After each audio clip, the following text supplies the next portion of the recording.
Seoul City Institute for Social Justice Chief Executive Officer. Phinah, good to speak to you the day after Christmas. Your reaction to these three 15-year-olds giving birth and one unfortunately being impregnated by a 32-year-old man. Very unfortunate, and something that we know has been happening, Yuho, and something that we are not decisively dealing with as a country. The fact that there's a 32-year-old who has made a 15-year-old pregnant warrants an arrest because the country constitutes that as rape. And I don't hear us reporting that the man has been arrested. So we deal with symptoms of the issue. We don't deal with the issue itself, which is that statutory rape is something that is normalized in our country. It's something that we take as an everyday occurrence, and we always react in the way now we are reacting. So I think we need to do something different as a country if we don't want to see these children giving birth. Phinah, I want you to speak as a mother and your reaction, because I mean, this is abuse of the highest order, right? This man is 32, this girl is 16, so she was obviously 15 when she was impregnated, and I mean, the bottom line is that she's still a child. She's still a child, and as a mother, I'm worried because we are only hearing now of the three. How many others are out there that we are not reporting on? And it's not only unique to KZN, right? It's something that is a phenomenon across the country. So we need to be worried as mothers. We need to talk to our children. We need to be open to contraceptives as something that must be a normal part of conversations with our daughters. As soon as she's 8, 9, 10, we need to have these conversations with them. But also we need to talk to men. Young children are not something to be objectified. As a 32-year-old, you have a responsibility, a big brother, a father responsibility towards these girls in terms of safeguarding and not using them or, for sex or for any other pleasures. So we need to really move the conversation beyond just reaction, but we need to be preventative in our mindset. You raised something that's concerned me a little, and that's conversation around family planning and contraception. You indicated 9-year-olds. I don't know if that age was figurative, but are 9, 10-year-olds, 11-year-olds even understanding the implications of these conversations? So there's something called age-appropriate comprehensive sexuality education. It means you have the discussion that is relevant to that age group, right? You have 8-year-olds who sometimes are already on their periods. So at that level, you would have the conversation based on what is happening in the body of that 8-year-old. They need to understand their bodies. They need to understand their transition from one stage to another.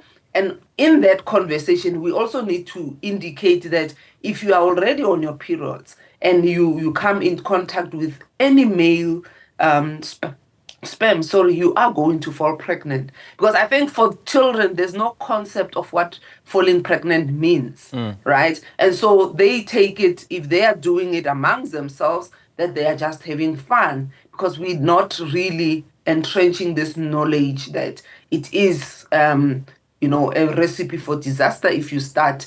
And so sexual debut that is early on is risky. Rape is an issue. Not communicating is an issue. Availability of contraception is another issue. The layers are just so many that we need to address. Now, South Africa has classified violence against women a national disaster, right? Statutory rape is firmly within that conversation.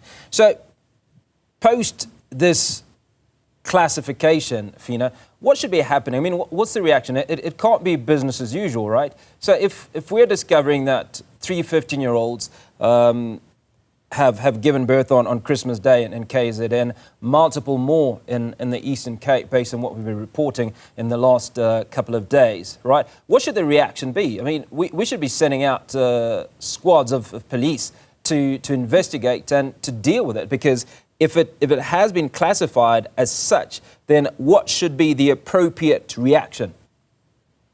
So that 32-year-old, because you gave us that insight, should already be arrested as an example to others that if we say, you know, a 32-year-old can't be having sex with anyone below the age of 16, if you do, then it's statutory rape. That one should have been the case study for how it is done correctly. But if we are not even reporting that, it means it's not happening. So our reaction as a country should be anger towards the issue, because we are taking the future away from these children, right? It should also be something that is not once off. When we report on Christmas, then we leave the issue. It should be like we do with gender-based violence. 365 days of the year, we should be discussing what are we doing to girl children? Why are they still falling pregnant?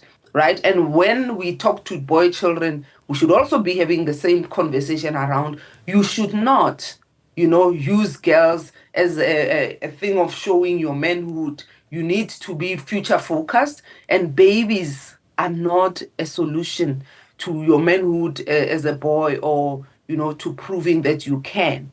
Because I know of something that happened in Limpopo where there was a boy who made 5 girls in one school pregnant, and it was celebrated as if this boy is a hero. You know, everyone was saying, no, Kenja, this boy. There's nothing bonja about that, you know, and that makes me angry because we still as society take lightly to these issues. Excuse me. So what is your word to the men out there? Because the issue is it's the young girls that are falling pregnant. But as men, we obviously have a responsibility in educating or teaching our sons, teaching our brothers on how to behave, how to treat women. If we are to bring down these astronomical numbers around gender-based violence in the country. So we all have a responsibility. It cannot just be left to the men. It should be left to everyone. In the home, I have a responsibility as a parent to talk to my children before anyone else talks to them about reproductive health, right? So that's the responsibility I carry as a parent. My daughters, my sons also have a responsibility. They need to know when it is right to say yes, no, you know, so consent, boundaries needs to be very clear to them as well, so that they exercise that responsibility upon themselves. But also, men, women out there also have a responsibility of safeguarding children, because we're talking about children. And the responsibility to safeguard children is put on all of us. Hence, there's that duty to report whenever there's a violation that happens. And it doesn't say when it's just the parent. It says when an adult, any person who's older, abuses a child and you know about it, you carry the duty to report. And that's what we find in the Children's Act. So you see that everyone is supposed to do something, but the authorities, because they are the lawmakers and the policy makers, when such happens, they need to then, you know, put the highest order in place by making sure that the law is enforced and prosecution happens, so that no one believes that in South Africa there's an enabled environment for violence against women, against children, against anyone. So my call is that everyone must make sure that they take up the responsibility, and we then safeguard everyone against the scourge that continues to happen. And we always say we didn't know, or we are just, you know, reacting as if this is new. But this is something that happens every time. New Year's Eve, there'll also be new babies that are born to children. And we'll be having this conversation again, which is something we should not normalize. Phinah Kodisang, Seoul City Institute for Social Justice CEO, calling for the immediate arrest of a 32-year-old man that impregnated a 15-year-old girl who gave birth on Christmas Day.